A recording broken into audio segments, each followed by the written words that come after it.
Hello my lovely friends and followers, good morning. Welcome back to my another blog Krishna Mrinalini. সবাই কেমন আছেন? আশা করুন সবাই খুব ভালো আছেন আর মুইও ভালো আছেন। তো দেখা পাই আছেন মই পাউরুটি সেকি আছেন। তো সকালবেলা ঘুমের থেকে এটি সব কিছু কাম শেষ করে যে ফটাফট চাটা খায়া মানে আমরা রেডি হয়ে গেলাম। আমরা এক জায়গায় যায়া আসি, এপাশে হাজব্যান্ড আর বেটা রেডি। তো ভাবলাম বাড়ির থেকে ব্লগটা স্টার্ট করে দেন। তো ব্লগটা না স্কিপ করে দেখার অনুরোধ থাকিল।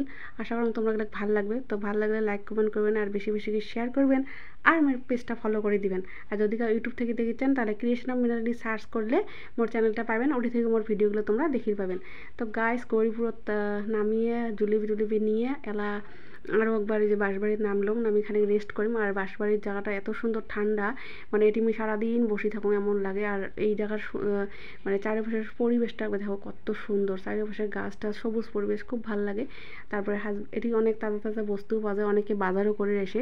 তো তারপরে এটি থেকে হাজব্যান্ড নিয়েছে কলা, মানে বান্দরক দেখা পেলে বলে বান্দরক কলা খাওয়াবে। তো বেটাও সেই খুশি, বান্দর দেখবে কলা দিবে। তো বান্দরের তো আর দেখাই হয়নি। তারপরে দেখো যেতে যেতে একটা পখিলে আসি হাজব্যান্ডের নগুলত পড়ছে। তো কত কিউট না পখিলেটা। তো ভাবলাম অল্প না ভিডিও করম। তারপরে উড়ি দিছি পখিলেটা, ও ফুলতে মানে আসি মানুষের ঘাত পড়ে গেছে। তো তারপরে ফাইনালি বাড়ি আসলাম, বান্দর তো দেখাই না হল। তো আসি এই যে শরবত বানালুম, কাকার বেটা আছে, আমরা সবাই মিলে শরবত খামো। মানে গরমত আসি না, চা খাওয়ার একদম ইচ্ছা নাই। তো তারপরে শরবত খায়া অনেকক্ষণ পরে চা খাইলাম, খাইয়া হলে আর ভিডিও করা নেই গাই। তারপরে এই যে বাড়ির চারিপাশে বেড়ালাম। তো আমার একটা গাছত দেখলেন নারিকেল হয়েছে কি সুন্দর। আমার বাড়িতে অনেক নারিকেলের গাছ, তো এইটা নতুন গাছ আর কি, এটাত করে আরও নারিকেল হচ্ছে। তো ভাল লাগিল দেখিয়ে। তো তোমরা এগুলো দেখালুম খানে। তারপরে এবারে মা রান্ধি আছে আর আমি বাসন মাজার জন্য কড়া মাজিম ভাল করি, তার জন্য ঝামাটা নিয়ে আসলাম। তো দেখো কলের পাটটা কি শ্যাওলা হচ্ছে। আমার বাড়ির মানে মানুষ নাই, এক নম্বর কথা। 2 নম্বর কথা, মা অসুস্থ। মা যে এত বড় বাড়ির কাম করে রান্ধি বেড়ে খায়, এটাই বড় কথা।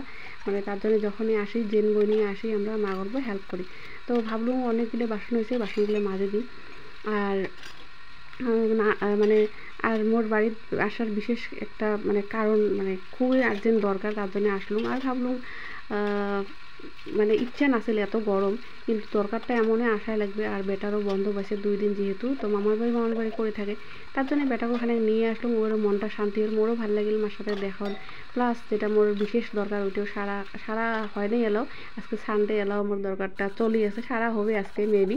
তো যাই হোক, তারপরে বাসনগুলো অনেকগুলো এক এক করে মাজিয়েছং, যেহেতু অনেক বাসন হয়েছে। আর মার হাতটা ভাঙার জন্য মা কোনো মানে কড়াই টড়াই ভাল করে মাজাত মার কষ্ট হয় মাঝে। তা আমি ভাবলাম আজকে মুই এখানে ভালো করে ক্লিন করে দেন, এই হল ব্যাপার। তো বেটিগুলো জানে না, বাড়ি আসলে মাগুলো হেল্প করে। আর আমরা আজকে যাওয়া কথা আছিল, কিন্তু গাইস আজকে যাওয়া হয়নি। ভাইকে বলা লাগছে থাকো। ভাইও অনেকদিন পরে এসে ছুটি নিয়ে মা গুয়াহাটি নিয়ে যাবে, তার জন্যে ডাক্তার দেখে। তার জন্য আর কি ওর সাথেও অনেকদিন পরে দেখা হল। গল্প স্বল্প ভাই বোনই একটা হলে তো শেষেই না হয়।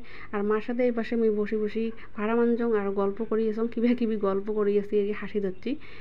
তো তারপরে এই যে বাসন মাজা মা রান্ধা হয়েছে, এলা খানিক পরে ভাতও খামো। তো আমি বাসন টাসন মাজি খানিক ফ্রেশ হম গাইস। এত গরম, কালকে এত গরম আছে, আজকেও তো সেম গরমে। তো গাইস ভিডিওখানা এটিয়ে শেষ করে দিচ্ছাম। কেমন লাগিল কমেন্টত অবশ্যই জানাবেন।